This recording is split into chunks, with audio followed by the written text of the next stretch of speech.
बिस्मिल्लाहिर्रहमानिर्रहीम, अस्सलाम वालेकुम। मैं शाहिद सकलैन हूँ, मेरे साथ एडवोकेट फ़ियाज़ रामे मौजूद हैं। हमने गुज़श्ता रोज़ डिलीवरी बॉय केस के हवाले से कुछ कानूनी मामलात के हवाले से बात की और उसपे भी हम हमेशा आइंदा भी करते रहेंगे जब तक ये मामला चल रहा है। लेकिन आज फ़ियाज़ साहब से एक बड़ी अहम खबर आई है, मैंने इसके ऊपर वीडियोज़ भी की थी।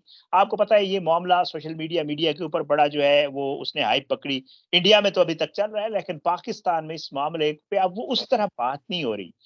फ़ियाज़ भाई जो है उसे बड़ा रेगुलर फ़ॉलो कर रहे हैं और वो मामला है सीमा, हैदर और लप्पू से सचन वाला। वो एक ख़ातून जो पाकिस्तान से गई और वहाँ जाके जो है उसने शादी की, धर्म बदला अपना और उसको एक वकील सा मिल गया जिसका नाम है एपी सिंह। हमारे यहाँ भी वो वकला हैं, एपी सिंह साहब जो है वो जिस दिन से उसने सीमा का केस पकड़ा है, उस दिन से सारा दिन टीवी पे बैठे रहते हैं। वकालत वग़ैरह उनकी जो है वो बाकी तो मामलात ख़त्म हो गए, लेकिन टीवी पे सारा दिन होते हैं। फ़ियाज़ भाई जो है वो एपी सिंह का बंदोबस्त करने जा रहे हैं और इन्होंने बाकायदा तौर पे जो गुलाम हैदर है, उसको लीगल असिस्टेंस के लिए भारत से राब्ता किया है, भारत में वकील से मामला क्या है, ज़रा आज फ़ियाज़ भाई से इसके ऊपर गपशप लगाते हैं। फ़ियाज़ भाई एक तो बहुत-बहुत शुक्रिया, आपने मेरे लिए वक़्त निकाला। एक तो आप जो है ये क्यों आप जान नहीं छोड़ रहे ये सीमा की और लप्पू से सज्जन की और आप हैदर के साथ जुड़े हुए हैं और जो है ना आप अब तो वकील करके दे रहे हैं, ये क्या मामला क्या है? थोड़ा-सा ज़रा क्योंकि मैंने बड़े दिनों से इस पे वीडियो नहीं की, तो चाहूँगा आप ज़रा इसके हवाले से थोड़ा मेरे व्यूअर्स को अपडेट करें और बताएँ कि करने क्या जा रहे हैं आप लोग? बहुत शुक्रिया शाहिद भाई आपका। देखें, सबसे पहले मैं आपको बता दूं कि इस खातून ने 3 मुल्कों के कानून तोड़े हैं, ठीक है? हुँ, कम हुँ, उम्र बच्चों को अब उसके वालिद की मर्ज़ी के बगैर दूसरे मुल्क में लेके जाना भारत के कानून के मुताबिक भी अगवा है, ह्यूमन ट्रैफिकिंग है, इंसानी स्मगलिंग है और पाकिस्तान के कानून के मुताबिक। हुँ, अब ये खातून एक नेचुरल गार्डियन के होते हुए उसकी परमिशन लिए बगैर, हाँ, उसकी कंसेंट लिए बगैर, उससे कंसील करते हुए दुबई गई और दुबई से नेपाल गई और फिर भारत पहुँच गई। ठीक है। बाकी फैक्ट तो लोग जानते हैं, मैं मुद्दे की बात पे आऊँगा कि इस खातून ने इस्लाम को बदनाम किया, पाकिस्तान को बदनाम किया, पाकिस्तान की ख़वातीन को बदनाम किया हुँ, और मुझे अफ़सोस होता है उस वकील पे। भारत के वकील आपको पता है कि बड़े काबिल हैं, बहुत अच्छे हैं, भारतीय लोग बहुत अच्छे हैं। ज़बरदस्त। चाँद पर पहुँच गए आप देखें, लेकिन मुझे समझ नहीं आती कि उन्होंने इसको फ़ॉरेन एक्सपर्ट समझ लिया है। वो मसला कश्मीर पे इससे ओपिनियन ले रहे होते हैं, बॉलीवुड में इसको रोल देने की बात कर रहे होते हैं, इसको वज़ीर-ए-आज़म बनाने की बात कर रहे होते हैं, पॉलिटिक्स में लाने की बात कर रहे होते हैं।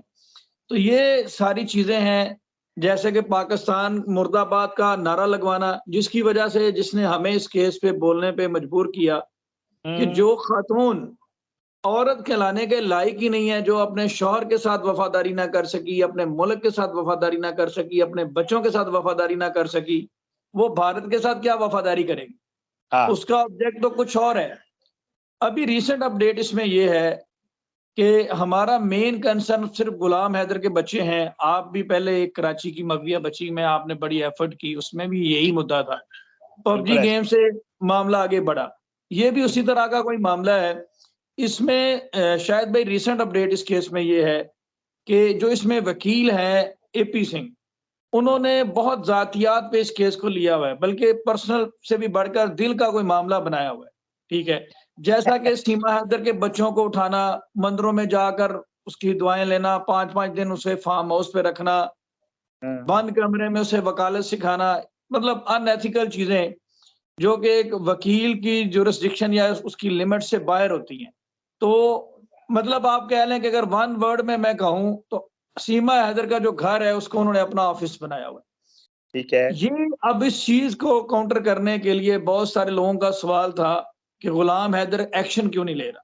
तो अभी ठीक है। रिसेंट अपडेट इसमें ये है कि एपी सिंह ने एक मुकदमा फाइट किया था निर्भया केस, हाँ, जिसमें ये 8 जिसमें 8 साल तक इन्होंने गैंग रेपिस्ट को सपोर्ट किया।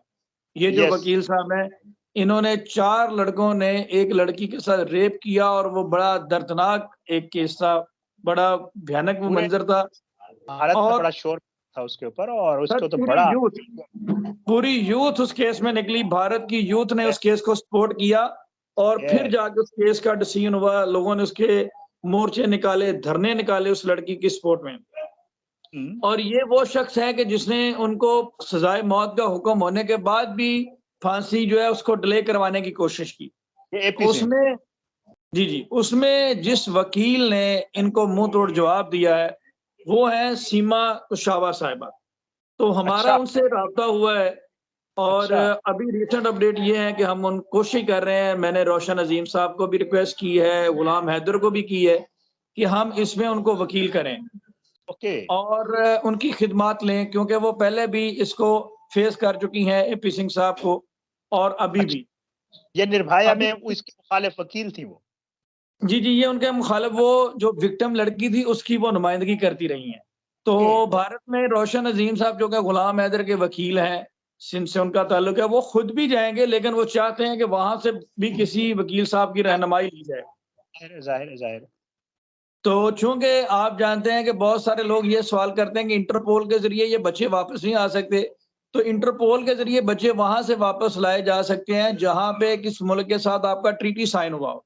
भारत के यस, ये साथ हमारा कोई ऐसा एग्रीमेंट, कोई ऐसा ट्रीटी साइन नहीं हुआ। यहाँ पे हमारे पास ह्यूमन ट्रैफिकिंग के लॉज़ तो मौजूद हैं, भारत में हुँ, भी मौजूद हैं, लेकिन इंटरपोल के ज़रिए हम उनको फ़ोर्स नहीं कर सकते।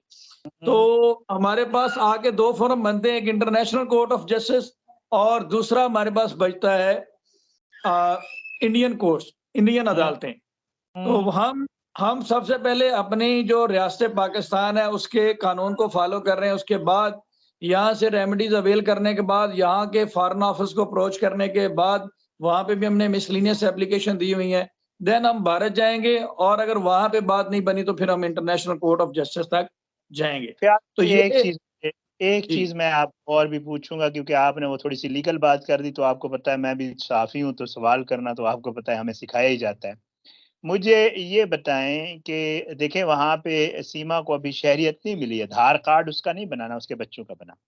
अभी तक यहाँ वहाँ पे ये डिसाइड ही नहीं हो पाया कि वेदर वो इसको रहने भी देते हैं मुल्क में या नहीं दे रहने देते। तीसरा ये है कि अभी तक जो मेरी इत्तलात हैं उसके मुताबिक ATS अभी तक भी उसने इस पे कड़ी नज़र रखी हुई है। इन सबको इजाज़त भी नहीं है घर से बाहर निकलने की और ये लोग जो है इनके खाने-पीने के भी मसाइल हुए हुए हैं। आपकी मैं वीडियोज़ देख रहा था, आपने तो शायद कोई पैसे पकड़ने वाली वीडियो भी सीमा की लगाई हुई थी डांस करते हुए।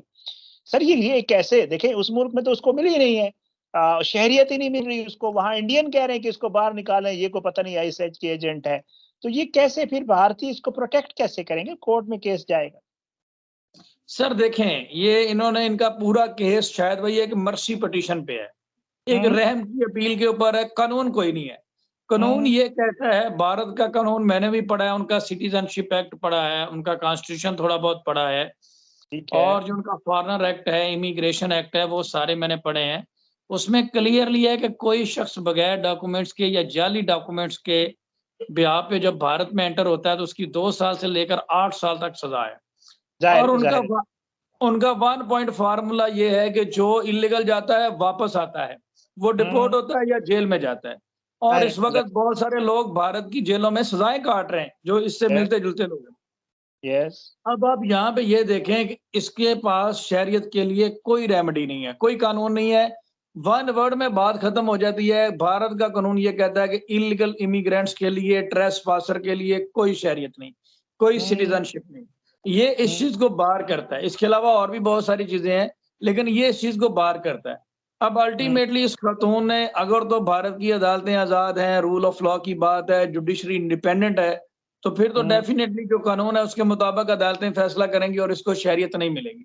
ज़ाहिर और है। जो जुराइम इसने बने हैं, वहाँ पे जाली डॉक्यूमेंट्स बनाए हैं, आधार कार्ड बनाए हैं, इवन के इंटरनेशनल कॉन्स्पिरेसी जो इन्होंने की है, इसके तहत वो जो बंदा पाकिस्तान का भारत का सिटीज़न है सचिन, उसने भी तो ऑफेंस किया है ना, उसने एक ट्रेसपासर को छुपा के रखा, कंसील किया, ठीक है? ये इल्लीगल तरीके से उसको भारत दाखिल होने में मदद की।